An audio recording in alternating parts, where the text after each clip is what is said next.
Welcome to this exploration of Rudolf Steiner's teachings around Ahriman, the devil of extreme materialism, and also how Plato's and J.R.R. Tolkien's work can help us to understand this force, this extreme materialism that's rising in the world, and also what we can do about it.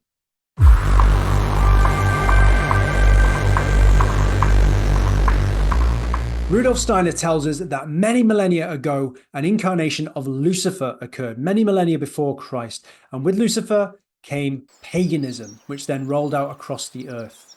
Then, about 2,000 years ago, Christ incarnated and brought with him Christianity.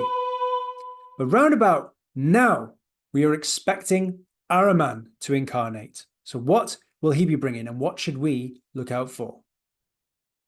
Rudolf Steiner identified the rising influence of Ahriman, characterized by extreme materialism, technological domination, and intellectualism, all as a threat to spiritual and ethical values.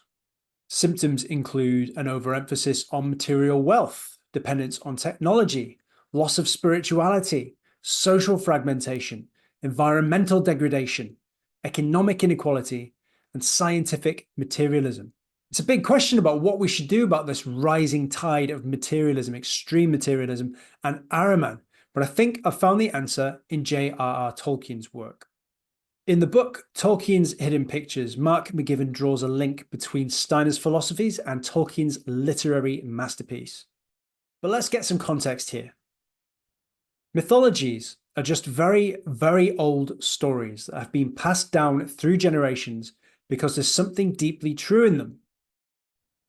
These stories have landed and connected with people because they resonate with their experiences and realities. Over time, storytellers have added elements of magic and embellishment to these tales, not just for entertainment, but because these embellishments symbolize deeper truths. Tolkien's work is a prime example of this tradition. The Lord of the Rings can be seen as a modern mythology addressing contemporary issues through timeless themes. Like the myths of Hercules or King Arthur, Tolkien's story features the motif of the hero's journey. This journey represents personal growth, the trials we face, and the transformation we undergo through adversity. The hero must leave the familiar, face challenges, gain wisdom, and return transformed. These stories are critical in preserving our cultural heritage and our collective memory. They help us to make sense of our reality. Goethe, the German polymath and a significant influence on Rudolf Steiner, said he'd exhausted what he could learn from philosophy and turned his attention to fairy tales. And when we consider that myths and fairy tales are essentially true, though embellished, stories from our long past, we can recognize that they serve as a form of history. Moreover, because these stories contain fundamental truths which often play out cyclically, they also serve as prophecies for the future. Tolkien's work encapsulates these elements, providing a rich tapestry of myth that speaks to the eternal struggle between good and evil, materialism and spirituality. By examining these stories, we can find guidance and inspiration to confront and overcome the materialistic influences that Steiner warned about. And there, of course, are many stories from all around the world with deep relevance to everyone. So why am I focusing on The Lord of the Rings of all books? Well, because The Lord of the Rings is of particular relevance to those from British descent, particularly those in the UK and the US, but not neglecting Australians, New Zealanders, and those in Canada and any other country with a white population descended from the British Isles.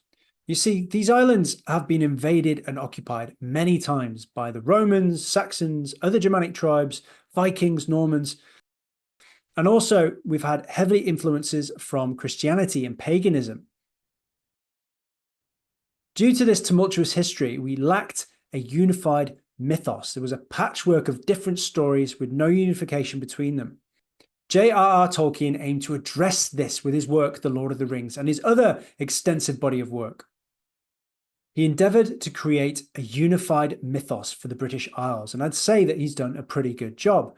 So in many ways, The Lord of the Rings can be seen as a mythological history of Britain and its colonies, a blend of history and prophecy for our future. Tolkien himself was influenced by Rudolf Steiner, though indirectly through his close friend Owen Barfield, a fellow member of the Inklings. If we look closely, we could see Steiner's influence in his work. For example, The One Ring. The ring's power to corrupt and dominate mirrors the dangers of unchecked materialism and power. Characters like Gollum, Boromir, and Saruman fell victim to its allure, showcasing the destructive nature of greed and the loss of spiritual integrity. Then there's Frodo's journey.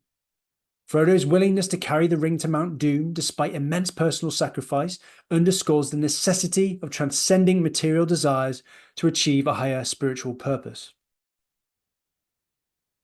And the Shire. The Shire represents an idealized pastoral England threatened by industrialization and external corruption. The scouring of the Shire, a later chapter in The Lord of the Rings, serves as a metaphor for reclaiming spiritual purity and communal harmony from the encroaching forces of materialism. Now, Steiner had a framework for understanding the composition of a soul. He assigned a soul 3 faculties, and they were willing, feeling, and thinking. In this framework, 3 main characters represent Steiner's faculties of the soul. Frodo represents the willing faculty. Aragorn represents the feeling faculty. And Gandalf represents the thinking faculty. While each character is significant, let's focus on Frodo, who represents the willing faculty. Frodo is the one who takes the ring to Mount Doom and destroys it, along with the Eye of Sauron, symbolizing the triumph over materialism and the will to dominate. Frodo Baggins is a hobbit who lives in the most idyllic part of Middle-earth. Hobbits lead lives filled with manual work during the day and spend their evenings enjoying themselves at the pub, eating food, drinking, and smoking pipeweed. Their homeland, the Shire, is a sheltered haven